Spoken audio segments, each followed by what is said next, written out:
अहमस्मि विद्यावारिधि श्री ओम शर्मा श्री भगवान दास आदर्श संस्कृत महाविद्यालय हरिद्वारतः वदामि। अद्य अहं संख्यावाचक पदेषु कुत्र आत्वं भवति, कुत्र आत्वं केन नियमेन भवति, कुत्र आत्वं विभाषया भवति इति सर्वम् अहं वक्ष्यामि। नमो नमः सर्वेभ्यः। भट्टोजी दीक्षितेन सिद्धांत कौमुद्यां तत्पुरुष प्रकरणे आन महतः समानाधिकरण जातीययोः इति एकं सूत्रम् अत्र प्रदत्तम्। अनेन सूत्रेण आत्मविधानं भवति। तेन महाब्रह्मा, महादेव, महाजातीयः इत्यादिषु आत्वं भवति। अत्रैव आत्वं स्मृतम् अस्मिन् प्रकरणे। अतः भट्टोजी दीक्षितेन अन्यत्रापि कुत्र कुत्र आत्वं भवति इत्यपि सर्वविधम् आत्वम् अत्रैव निरूपितम्। यथा संख्यापदेषु कुत्र आत्वं भवति, तो आदौ अहं तथाविधम् अत्र एकं सूत्रं दर्शयिष्यामि। द्वयष्टनः संख्यायाम् अबहुव्रीहि अशीत्योः इति सूत्रं वर्तते। अस्य सूत्रस्य अर्थः भट्टोजी दीक्षितेन नैव लिखितः, यतो हि शेषपूरणेन इदं सूत्रम् अत्र व्याख्यातव्यम्। अस्य सूत्रस्य अर्थः इत्थं सम्भवति।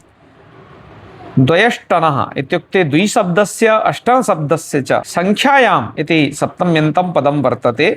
संख्यायाम् इत्युक्ते संख्यावाचके उत्तरपदपरे इत्युक्ते द्विशब्दः अपि संख्यावाचकः वर्तते, अष्टं शब्दः अपि संख्यावाचकः वर्तते। तदा एतेभ्यः यदि संख्यावाचकं पदमेव परं भवति चेत् उत्तरपदरूपेण तदा आत्मविधानं भवति।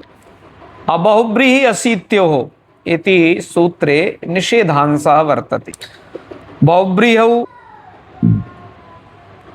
अयं नियमः न प्रवर्तते। अशीत्योः अशीतिपदेपि अयं नियमः न प्रवर्तते। अत्र नया सम्बन्धः बहुव्रीहिणा सह अपि वर्तते, अशीति पदेन सह अपि वर्तते। तो अशीति पदे उत्तरपदे अशीति शब्दस्य उत्तरपदपरे न भवति इति तस्य तात्पर्यम्। आदौ आगच्छन्तु उदाहरणमाध्यमेन ज्ञास्यामः। द्विशब्दस्य कुत्र आत्वं भवति, तो द्वादश इति यस्य उदाहरणं वर्तते। अस्य विग्रहवाक्यं भट्टोजी दीक्षितेन द्विधा प्रदर्शितं वर्तते। द्वौ च दश च इति एकविधं लौकिकं विग्रहवाक्यम्। अत्र द्वन्द्वसमासः द्वयधिकादश वा इत्युक्ते अयमपि एकः प्रकारः वर्तते विग्रहवाक्यस्य। द्वयधिकादश अत्र वर्तते मध्यमपदलोपी समासः। अत्र महाभाष्यस्य आलोडनेन तावद् इदं ज्ञायते, एतादृशेषु स्थलेषु मध्यमपदलोपी समासः भवति इति नागेशभट्टोऽपि ब्रवीति शेखरे। अतः अत्र मध्यमपदलोपी समासः सैद्धान्तिकरूपेण मन्तव्यः। अत्र द्विशब्दस्य द्वौ च दश च इति विग्रहः अस्ति चेत् तदा तस्मिन् पक्षे तु द्वि औ दश एतादृशी स्थिति चार्थे द्वन्द्व इत्यनेन समासे कृते द्विदश इति शिष्यते। द्विदश इत्यत्र दश शब्दः संख्यावाची वर्तते। तस्मिन् परे द्विशब्दस्य आत्वं भवति, इकारस्य आत्वं, तेन द्वादश इति रूपं भवति। एवमपि वर्तते, अत्र दशनशब्दः नकारान्तः वर्तते। तो समासत्वात् यदा विभक्तेः उत्पत्तिः भवति तस्य विभक्तेः लोपः भवति और नकारस्यापि अत्र न लोपः प्रातिपदिकान्तस्य इति सूत्रेण लोपः भवति। तेन द्विदश इति रूपं, तेन द्वादश इति रूपं। तो द्वादश मध्ये आत्मविधानं जातम्। यथा द्वादश मध्ये आत्मविधानं जातं तथैव अष्टन शब्दस्यापि आत्वम् अनेन सूत्रेण भवति। अष्टन शब्दस्य आत्वे कृते और दश शब्दः अत्रापि उत्तरपदे वर्तते। अस्य विग्रहवाक्यं भविष्यति अष्टा अथवा अष्टौधिकादश। अत्र दश शब्दः संख्यावाची उत्तरपदे वर्तते, तस्मिन् परे अष्टन शब्दस्य आत्वं भवति। अष्टन शब्दस्य नकारस्य आत्वे कृते सवर्ण दीर्घे च कृते अष्टादश इति रूपं सिद्ध्यति महोदय। तो अष्टादश इत्यत्रापि आत्वं भवद्भिः दृष्टं, तथैव अष्टाविंशति इत्यत्रापि आत्वं भवति। हाँ, तत्र एकं मया मध्ये त्यक्तं। द्वादश इत्यत्र आत्वं भवति, द्वादश इत्युक्ते 12, तथैव द्वाविंशति मध्येपि आत्वं भवति। विंशति शब्दः अत्र संख्यावाची वर्तते, तस्य तस्मिन् परे द्विशब्दस्य आत्वं तु द्वाविंशति, द्वाविंशति इत्युक्ते 22। एवमेव द्वात्रिंशत् इत्यपि भवति महोदय, परन्तु द्वाचत्वारिंशत् भवति न वा? चत्वारिंशततः परं का व्यवस्था वर्तते? तथैव अत्रापि चिन्तयतु, अष्टादश भवति, अष्टाविंशति भवति, अष्टात्रिंशत् 38 इति भवति, तथैव अष्टाचत्वारिंशत् भवति अथवा अष्टचत्वारिंशत्। अत्र किं भवेत्? अस्मिन् विषये एकं सूत्रं सर्वथा ध्यातव्यम्। विभाषा चत्वारिंशत् प्रवृत्तौ सर्वेषाम्, अर्थात चत्वारिंशत् प्रवृत्तौ तु इत्युक्ते 40 इत्युक्ते 40 इत्यतः अग्रे तु सर्वत्रापि आत्वं विकल्पेन भवति। कुत्र? द्विशब्दे अष्टशब्दे च परे। तेन द्विचत्वारिंशत् भवति, द्वाचत्वारिंशत् अपि भवति। तथैव इतोपि अग्रे गच्छन्तु भवन्तः। 250, 250, 260, 260, 270, 270, परन्तु 80 परे, 80 शब्दे परे अयं नियमः न प्रवर्तते। अतः तत्र तु 88, तत्र तु 82 इति अत्र भवति। पुनः 290, 290, एवं द्विशब्दस्य कुत्र कुत्र संख्यापदपरेषु आत्वं भवति इति भवद्भिः दृष्टम्। एतत् सर्वं प्राक् सतादेव भवति, सतात् उपरि न भवति। अतः पूर्वम् एकं वार्तिकं दत्तं, प्राक् सतात् इति वक्तव्यं। सतात् पूर्वमेव आत्वं भवति, तेन 200, 2000 इत्यादिषु आत्वं न प्रवर्तते। तथैव भवन्तः अष्टशब्दविषयेपि पश्यन्तु।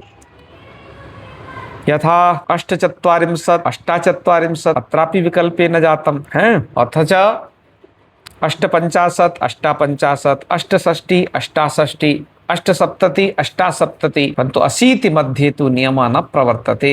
तत्र तु 88 इति भवति, तत्र आत्वं न, सवर्णदीर्घेण तत्र रूपसिद्धिः भवति। तथैव 98, 98।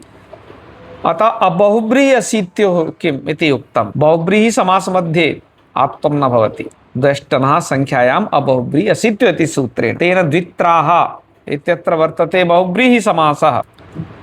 तो द्वित्रा इत्यत्र संख्याभ्यासन्न इत्यादि सूत्रेण समासे कृते डच प्रत्यये कृते द्वित्रः इति रूपं भवति। अत्र नियमः न प्रवर्तते। तथैव 80 शब्दे परेपि कुत्रापि आत्वं न भवति। एतावत् पर्यन्तं भवद्भिः इदं दृष्टम्, आत्वं कुत्र भवति विकल्पेन, कुत्र नित्यं भवति इति सर्वं दृष्टम्। परन्तु महोदय, एकादश शब्द मध्ये आत्वं केन भवति इति जिज्ञासा तु जायते। तस्य समाधानम् उपरि एव दत्तमासीत्। यदि भवद्भिः स्मर्यते न वा, अत्र भवन्तः पश्यन्तु। संख्या शब्देषु आत्वस्य चिन्तनम् अस्माभिः क्रियते। तत्र एकादश मध्ये आत्वं केन? यतोहि द्वष्टन संख्यायाम् अबहुव्रीहि अशीत्योः इति सूत्रेण न वक्तुं शक्यते। यतोहि द्विशब्दस्य अष्टशब्दस्य एव आत्वं भवति तेन सूत्रेण। अत्र आत्वं भवति केन, कथं प्रकारेण इति भवन्तः शृण्वन्तु।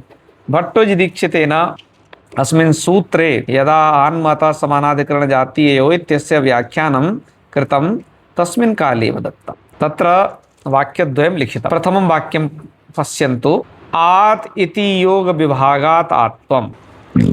आत् इति योग विभागात् आत्वं भवति। किं भो? एकादश मध्ये आत् इति योग विभागात् आत्वं भवति। इदं तावद् एकम् उत्तरम्। आत् इति योग विभागात् इत्यस्य कः आशयः? कि आन् महतः समानाधिकरण जातीयो इति सूत्रं वर्तते। महतः शब्दस्य आत्वम् अनेन भवति, आकारो अन्तादेशः। तावद् अत्र सूत्रभेदः कर्तव्यः, योगविभागः कर्तव्यः। आत् इति एकं सूत्रं भवति, महतः समानाधिकरण जातीय इति द्वितीयं सूत्रं भवति। तर्हि आत् इति सामान्यं सूत्रं वर्तते। तेन कस्यापि शब्दस्य आत्वविधानम् अनेन भवितुं शक्नोति। परन्तु योगविभागात् इष्टसिद्धिः भवति। इष्टसिद्ध्यर्थमेव योगविभागः कर्तव्यः। अतः द्वितीयमुत्तरम् अत्र लिखति भट्टोजिदीक्षितः प्राग एकादशभ्यः इति निर्देशाद् वा। अथवा एवं कुर्मः, पाणिनिना एकस्मिन् सूत्रे प्राग एकादशभ्यः इति उक्तम्। तो एकादशभ्य इत्यत्र एकादश शब्दः अत्र आत्मसम्पन्नः उक्तः भट्टोजिदीक्षितेन। तेन एकादशभ्य इति निर्देशात् अस्माभिः ज्ञायते यत् आत्वं भवति। अत्र निपातनात् आत्वं वक्तव्यम् इति द्वितीयम् उत्तरम्। अस्याः पङ्क्तेः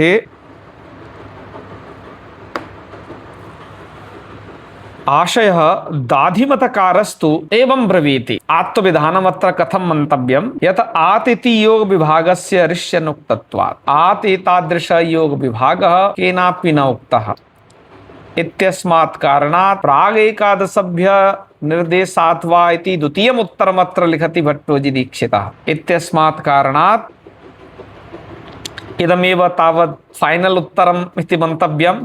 परन्तु एकादशभ्यति निर्देशेन किं ज्ञायते? एकादशभ्यति निर्देशेन इदं ज्ञायते एकादश इत्यत्र दीर्घं भवति यथा पाणिनिना कृतम् अस्माभिः कर्तव्यम्। तो अन्येषामपि दृश्यते इति नियमः वर्तते, इति सूत्रमस्ति, अन्येषामपि दृश्यते इत्यनेन तत्र दीर्घः मन्तव्यः। तो तत्र तावत् प्रथमम् उत्तरम् आतिथियोग विभागात् तादृश योग विभागः न क्वापि दृष्टः, अतः प्रागेकादशभ्यति निर्देशाद् वा इति निर्देशात् आत्मविधानं भवति। निपातनात् इत्यपि वक्तुं शक्यते, परन्तु तत्र अन्येषामपि दृश्यते इत्यनेन सूत्रेण तत्र एकादश मध्ये आत्मविधानं भवति इति तावद् अस्य उत्तरम् आगतम्। तेन एकादश मध्ये आत्मसिद्धिः जाता। एतावत् पर्यन्तम् अस्माभिः अवगतं सम्पूर्णमपि आत्मविधानं संख्यावाचक पदेषु कुत्र आत्वं केन नियमेन भवति, कुत्र विकल्पेन भवति, कुत्र नित्यमात्वं भवति इति सर्वं ज्ञातम्। एतावत् उक्त्वा तावदहं विरमामि। जयतु संस्कृतं, जयतु भारतम्।